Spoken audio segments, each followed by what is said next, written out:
Military का इस्तेमाल भी करेंगे, सारा सेटअप तैयार है और फाइजर के शेयर के ऊपर भी फिर आज नजर होने वाली है और वो ये कह रहे हैं कि ये तमाम कंपनियां देखिए बिल्कुल तैयार हैं और 1 नवंबर से पहले पहले दवा आ जाएगी। इससे बढ़िया खबर हो नहीं सकती। जब सुबह सवेरे मैं वीरू दफ्तर में आया तो मैंने देखा एसजीएक्स निफ्टी कुछ 15 पॉइंट ही ऊपर था और डाउ फ्यूचर्स दरअसल थोड़ा सा ही बढ़त के साथ कारोबार कर रहा था। जैसे ये डिबेट शुरू हुई और जैसे ही ये बयान सामने आया उसके बाद डाउ फ्यूचर्स में एक बढ़िया रैली देखने को मिली। काश मैं आपको डाउ फ्यूचर्स का चार्ट दिखा सकता, लेकिन इस समय देखिए ये 160 पॉइंट ऊपर है क्योंकि अभी अभी बयान दिया है। अब ये वहां पर प्रेस रिपोर्ट्स में भी छपेगा।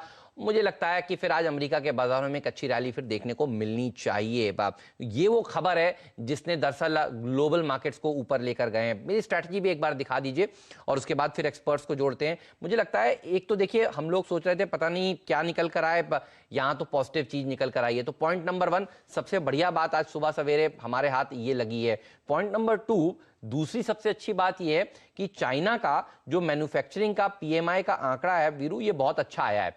51.3 का अनुमान था और 51.5 आया है, तो ये एक अच्छी बात है। और पॉइंट नंबर 3 कल हम बढ़कर बंद नहीं हुए हैं। हमने ये सब देखिए एक्सपेक्ट नहीं किया था कि चाइना से अच्छे आंकड़े आ जाएंगे, ट्रंप साहब आपको बता देंगे कि 1 नवंबर से पहले वैक्सीन दे देंगे। अब देखिए आती है वैक्सीन या नहीं आती है, लेकिन आज तो इन स्टेटमेंट्स के ऊपर हमें रिएक्ट करना है। इसलिए मुझे लगता है कि ये 3 जो चीजें हैं वो सबसे ज्यादा पॉजिटिव हैं। चौथा पॉइंट भी आपके सामने रखता हूं और वो है डॉलर इंडेक्स, जिसको सुबह सवेरे हर ट्रेडर को बिना नागे देखना चाहिए। जितना इंपॉर्टेंट है एसजीएक्स निफ्टी उतना ही इंपॉर्टेंट है डॉलर इंडेक्स। एक बार दिखाइए प्लीज डायरेक्टर साहब डॉलर इंडेक्स।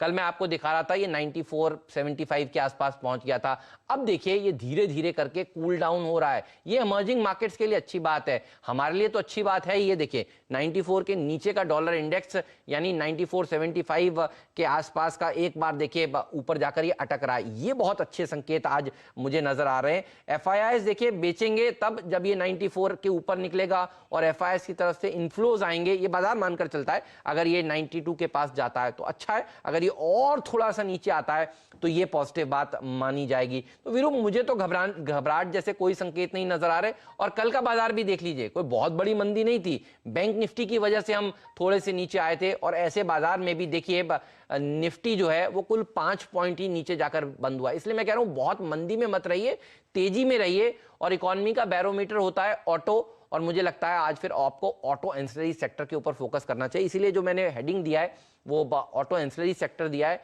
और मुझे लगता है ये सेक्टर आपको आज पैसा बनाकर दे सकता है, क्योंकि कल है 1 तारीख और 1 तारीख को आएंगे सितंबर के ऑटो कंपनियों के बिक्री के आंकड़े। और उम्मीद ये है कि सितंबर से ज्यादा इंपॉर्टेंट है अक्टूबर, दशहरे में किस तरह की सेल्स होगी। ये जो कमेंट्री है वो इन शेयरों को ऊपर लेकर जाने वाली है। तो इसलिए मैं तो फोकस करूंगा ऑटो एंसिलरी स्टॉक्स पर। आज 7:30 बजे वाले स्टॉक 2020 के मुकाबले में भी बहुत सारे ऑटो एंसिलरी स्टॉक्स को मैंने अपनी टीम में शामिल किया था और कल आखिरी सौदा में भी ऑटो स्पेस पर हम लोग काफी बुलिश थे। तो मुझे लगता है ऑटो में तो रैली कल हुई है, थोड़ी बहुत और हो सकती है, लेकिन ऑटो एंसिलरी सेक्टर ज्यादा बढ़िया प्रदर्शन दिखा सकता है। तो मेरी रणनीति बिल्कुल साफ है, आईपीओ में पैसा लगाइए वीरू। और देखिए कल मैं कह रहा था मसगांव में पैसा लगाइए, 2 गुना भर गया इशू, और कहा था कि यूटीआई एएमसी से दूर रहिए। कुल 25% ही जाकर वो सब्सक्राइब हो गया। भर जाएगा इशू, ऐसी बात नहीं है, लेकिन ज्यादा जो मलाई है, ज्यादा जो पैसा है वो मसगांव डॉक में है। तो अगर कल नहीं सब्सक्राइब किया आज जरूर करिएगा। चलिए, तो इस आईपीओ पर नजर रखिए और सब्सक्राइब करिए, हेमंत की राय ये है। और ऑटो पे नजर रखिएगा, कल तारीख पहली है तो ऑटो पे आपको फोकस करना है। अब आइए आप इंस्टीट्यूशनल फिगर्स पे। डाउ फ्यूचर्स 160 अंक ऊपर है। याद रखिए डाउ फ्यूचर्स का एक अपडेट मैं आपको और देता हूं। डाउ जोन्स का कल का हाई एग्जैक्टली वही था जो निफ्टी का हाई था, और कल का लो एग्जैक्टली वही था डाउ का जो निफ्टी का लो था, यानी ऊपर 20 डेमा नीचे 50 डेमा। कल भी हमारा जो हाई था वो था 20 डेमा, कल हमारा लो था निफ्टी का वो था 50 डेमा। तो बाजार इस इवेंट का इंतजार कर रहा था, याद रखिए। और ये इवेंट डाउ फ्यूचर्स इंडिकेट कर रहा है कि पॉजिटिवली प्ले कर रहा है फॉर द टाइम में। अच्छा, अब आइए आप इंस्टीट्यूशनल फिगर्स पे। इंस्टीट्यूशनल फिगर्स को देख के हतोत्साहित मत होइएगा। एक पॉइंट हेमंत ने जो कहा है डॉलर इंडेक्स, उसको समझिए। और कल की फिगर्स में मेरे को 1456 करोड़ रुपए की सेलिंग देखकर एफआईआईस का बिल्कुल भी मैं नेगेटिव नहीं था। क्यों? क्योंकि ये बात तय थी कि एफआईआईस कल प्रॉफिट बुकिंग करेंगे। 11320 डेमा था, और कल के कॉन्ट्रैक्ट पे जब हम सुबह इसी वक्त बात कर रहे थे तो उन्होंने पुट शॉर्ट नहीं की थी, यानी वो प्रॉफिट बुक करेंगे, और हुआ यही। पर अप्रोच क्या थी? डिप्स को बाय करेंगे। 11,177 50 डेमा कल का लो, एग्जैक्टली वहीं से मार्केट ने पुल बैक लिया, तो आपका ट्रेड एक ग्रिप में है। और याद रखिए अब क्या है स्क्रीन पर, अब इंस्टीट्यूशनल फिगर्स हटा दीजिए। 11,000, 11,100, 11,200 यहां पे करीब 62 लाख पुट खड़ी है। तो टिल द टाइम 11,109 का जोन, 11,150 का जोन वॉलेट नहीं होता, शॉर्ट के बारे में मत सोचिएगा। ग्लोबल मार्केट्स एक इवेंट पे फोकस कर रहे हैं, नेगेटिव साइड पे मत बैठिए टिल द टाइम ये रेंज ब्रीच ना हो।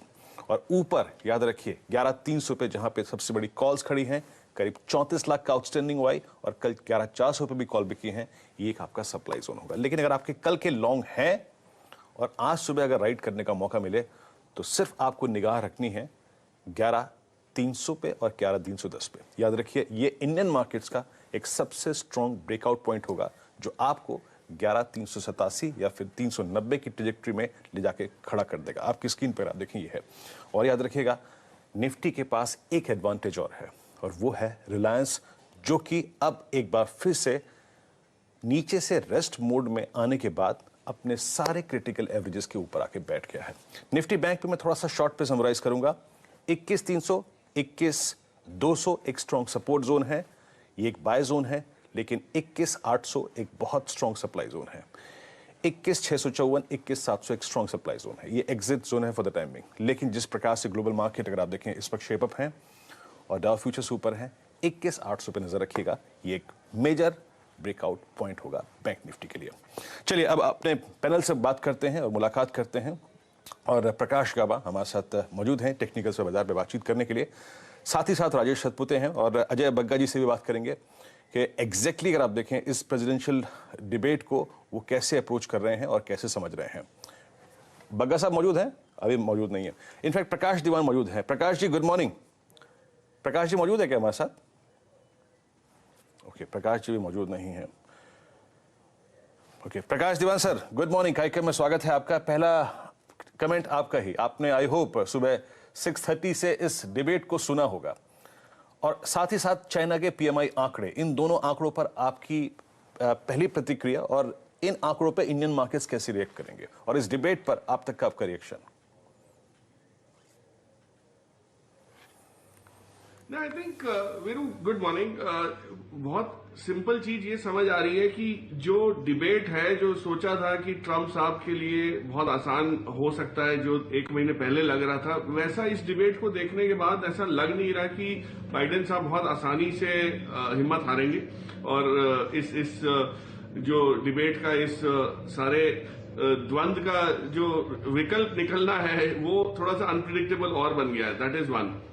दूसरी चीज मुझे समझ आ रही है कि उम्मीदें इतनी ज्यादा बनती जा रही हैं जो वैक्सीन को लेके कि ट्रंप साहब के पास कुछ ना कुछ ऐसा वो रहेगा कि जैसे ही इलेक्शन नजदीक आता है तो एटलीस्ट उनके पास कुछ ऐसा अनाउंसमेंट रह सकता है जो पॉजिटिव हो, जो कुछ ना कुछ पॉजिटिव रिजल्ट ला सके मार्केट में या इकोनॉमी में। तो उस अंदेशे से थोड़ा सा एक रिवाइवल सा मार्केट में दिख रहा है, but I am not too sure कि ये कितना लॉन्ग लास्टिंग होगा। तो वॉलेटिलिटी इससे और बढ़नी है, घटनी नहीं है, ये मेरे को समझ आई है सारी डिबेट समझ के। क्योंकि आपको हमेशा ये लगता रहता है कि कहीं ना कोई एक पलड़ा भारी दिखता हुआ अभी तक हो नहीं रहा है। तो वो जब तक एक ट्रेंड नहीं आता तब तक वॉलेटिलिटी मार्केट में उतार चढ़ाव के तौर पर बनी रहेगी।